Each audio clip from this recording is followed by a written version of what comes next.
ഞാൻ ഈ വീടിൻ്റെ ഫുൾ റിനോവേഷൻ അല്ല ഞാൻ ചെയ്തിട്ടുള്ളത്. വളരെ അത്യാവശ്യമായ കുറച്ച് കാര്യങ്ങളൊക്കെയാണ് നമ്മളിവിടെ ചെയ്തിട്ടുള്ളത്. റിനോവേഷൻ ചെയ്യുമ്പോൾ നമുക്ക് ഒരുപാട് പൈസയാവും എന്നുള്ള ടെൻഷനൊന്നും വേണ്ട. സിമ്പിളായിട്ടും നമുക്ക് ഇങ്ങനെയും ചെയ്യാം.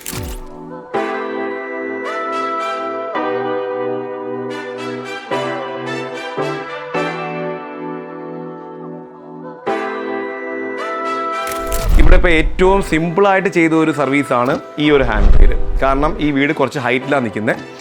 അപ്പം നേരത്തെ ഇവിടുത്തെ ആൻറ്റി ആക്ച്വലി പണ്ട് ഞങ്ങൾ വരുന്നതിന് മുമ്പ് ഇറങ്ങിയ സമയത്ത് ഈ ഹാൻഡ് റെയിൽ ഇല്ലാത്തതുകൊണ്ട് മഴ പെയ്യുന്ന സമയത്ത് സ്ലിപ്പറി ആയിട്ട് കൈയൊക്കെ ഒന്ന് ഫ്രാക്ചർ ആയിട്ടുണ്ടായിരുന്നു. അപ്പോൾ അതിന് വേണ്ടി ഞങ്ങളൊരു ഹാൻഡ് റെയിൽ ഇവിടെ ഫിക്സ് ചെയ്ത് കൊടുത്തായിരുന്നു. ഇതാണ് ഇവിടുത്തെ ഏറ്റവും സിമ്പിളായിട്ടുള്ളൊരു സർവീസ്. അപ്പോൾ ഞാൻ നിൽക്കുന്ന ഈ വീടിൻ്റെ ഹാളിലാണ്. ഈ ഹാളിൽ ആക്ച്വലി ബേസിക്കായിട്ട് ഞാൻ ചെയ്ത് കൊടുത്തിട്ടുള്ളതൊരു ഇഷ്യൂ തന്നെ ആയിരുന്നു. ഇതിൻ്റെ പകുതിയോളം ലെവലിൽ വോൾട്ടേജിലായിരുന്നു നേരത്തെ ഇവിടെ ഒട്ടിച്ചിരുന്നത്. കാരണം ലീക്കിൻ്റെ ഇഷ്യൂ ഉണ്ടായതുകൊണ്ട്, ഈർപ്പത്തിൻ്റെ ഇഷ്യൂ ഉണ്ടായതുകൊണ്ട്. പക്ഷേ ഞാൻ ഇതിനകത്ത് ചെയ്തിട്ടുള്ളതെന്ന് പറഞ്ഞാൽ ഈ ഒരു ഇപ്പോൾ നമ്മളിപ്പോൾ ചെയ്തിട്ട് ഇപ്പോൾ ആറ് മാസമായി ചെയ്തിട്ട് ഈ ലെവൽ വരെ ടൈലുണ്ടായിരുന്നു ഇതിൻ്റെ മുമ്പ്. അപ്പം നമ്മൾ ഇവിടുന്ന് ഈ സാധാരണ ചെയ്യുന്നത് നമ്മൾ സാധാരണ ടൈലൊക്കെ ഈ ലീക്കിൻ്റെ പ്രശ്നം ഉണ്ടായതുകൊണ്ട് നമ്മൾ ആ ലീക്ക് കാണാതിരിക്കാൻ വേണ്ടി ടൈലൊക്കെ ഒട്ടിക്കും. സാധാരണ നോർമലി നമുക്ക് ലീക്കുള്ള വാളൊക്കെ ആണെങ്കിൽ ഡാം പ്രൂഫൊക്കെ ചെയ്ത് പെയിൻറ്റ് ചെയ്യും. കുറച്ച് ഒരു കൊല്ലം കഴിഞ്ഞിട്ട് വീണ്ടും ആ ഇഷ്യൂ വരും. അപ്പോൾ ഇവിടെ ഞാൻ ചെയ്തിട്ടുള്ളതെന്ന് പറഞ്ഞു കഴിഞ്ഞാൽ നമ്മൾ ആക്ച്വലി ഈ പ്ലാസ്റ്ററിനെ മൊത്തത്തിൽ കട്ട് ചെയ്ത് റിമൂവ് ചെയ്ത് മാറ്റിയിട്ട് അതിൻ്റെ ഒറിജിനൽ ബ്രിക്ക് ലെവലിൽ കൊണ്ട് നിർത്തിക്കൊണ്ട് അതിനകത്ത് നമ്മൾ വാട്ടർ പ്രൂഫിങ് പ്രോപ്പറായിട്ട് ചെയ്തിട്ട് റീപ്ലാസ്റ്റർ ചെയ്തിട്ട് അതിൻ്റെ മുകളിൽ വീണ്ടും ഒരു വാട്ടർ പ്രൂഫിങ് കൊടുത്തിട്ടാണ് നമ്മൾ ഈ പെയിൻറ്റ് ചെയ്തിരിക്കുന്നത്. ഇപ്പം ചെയ്തിട്ട് ഇപ്പോൾ ഏതാണ്ട് 7 മാസമായി നമ്മൾ ഈ വീടിൻ്റെ ഈ വർക്ക് നമ്മൾ ചെയ്ത് കൊടുത്തിട്ട്.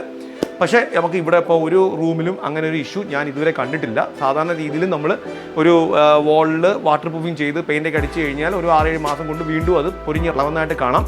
പക്ഷേ ഈ ഭാഗങ്ങളൊന്നും ഇപ്പോൾ അങ്ങനെയുള്ള പ്രോബ്ലംസ് ഒന്നുമില്ല. ഇപ്പോൾ ഈ ഹോളിൽ വേറൊരു ഈ പറയുന്ന വാട്ടർ പ്രൂഫിങ് അല്ലാതെ തന്നെ നമ്മൾ ഇലക്ട്രിക്കലിൻ്റെ കുറച്ച് കറക്ഷൻസ് ചെയ്തായിരുന്നു. എന്ന് വെച്ചാൽ എല്ലാ സ്വിച്ച് ബോർഡ്സും ചേഞ്ച് ചെയ്തു. 15-16 വർഷം പഴക്കമുള്ള ഒരു വീടായതുകൊണ്ട് അതിൻ്റെ ഈ സ്വിച്ച് ബോർഡ്സ് എല്ലാം ചേഞ്ച് ചെയ്തായിരുന്നു. അത് കൂടാതെ വാൾ ലൈറ്റ് എല്ലാം റിമൂവ് ചെയ്തിട്ട് ഡൗൺ ലൈറ്റാണ് കൊടുത്തേക്കുന്നത്. അതിൻ്റെ വാമും വൈറ്റും നമ്മൾ ഫിക്സ് ചെയ്തിട്ടുണ്ട്. അത് ഫിലിപ്സിൻ്റെ ബ്രാൻഡാണ് ചെയ്തേക്കുന്നത്. തീർച്ചയായിട്ടും ഒരു ആംബിയൻസിലൊരു മാറ്റം വന്നിട്ടുണ്ട്. ഹാളിൽ നമ്മൾ ഈ പറഞ്ഞ ഈ ഇഷ്യൂസ് റെക്ടിഫൈ ചെയ്തിട്ടുണ്ട്. മേജറായിട്ടുള്ള ഇഷ്യൂ ആണ് ഞാൻ ഈ പറയുന്നത്. ഒരുപാട് ഇൻറ്റീരിയറിലോട്ട് നമ്മൾ പോയിട്ടില്ല. അപ്പം ഈ ഇഷ്യൂസും നമ്മൾ കറക്റ്റ് ചെയ്തു.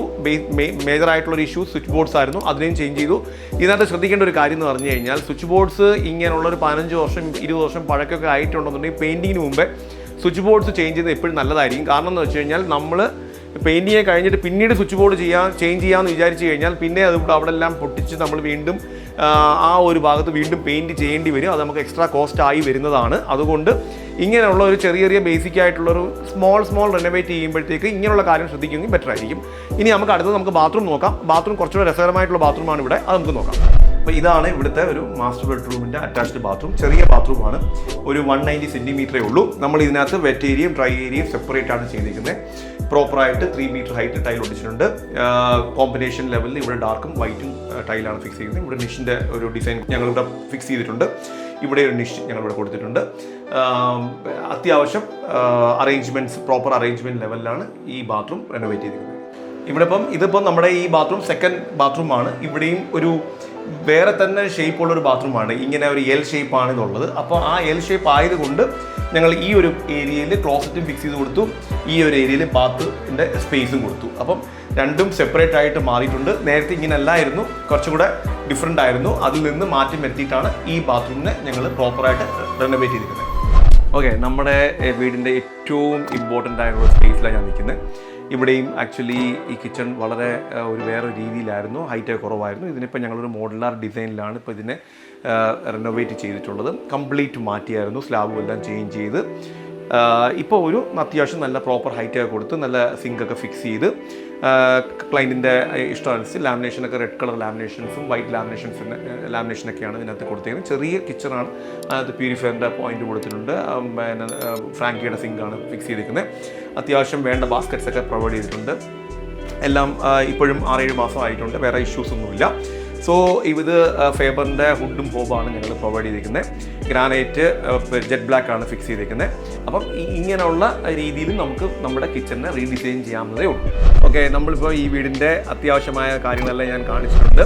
ഹോളിലെ ഇഷ്യൂസ് കാണിച്ചിട്ടുണ്ട്, കിച്ചണിൻ്റെ ഇഷ്യൂ കാണിച്ചിട്ടുണ്ട്, 2 ബാത്റൂമൊക്കെ എങ്ങനെയാണ് ചെയ്തിട്ടുള്ളത് ഞാൻ പറഞ്ഞിട്ടുണ്ട്. ഉറപ്പായിട്ടും നമുക്ക് നമ്മുടെ ഇതുപോലുള്ള പാർട്ട് നമുക്ക് അത്യാവശ്യമായുള്ള കാര്യങ്ങളൊക്കെ ചെയ്താലും നമ്മുടെ വീടിനെ വീണ്ടും മച്ച് ബെറ്റർ ആക്കാൻ നമുക്ക് പറ്റും, നമുക്കുള്ളതിനെ കൊണ്ട് സാധിക്കും. ഫുൾ റിനോവേഷൻ ചെയ്യണമെന്ന് നിർബന്ധമൊന്നുമില്ല.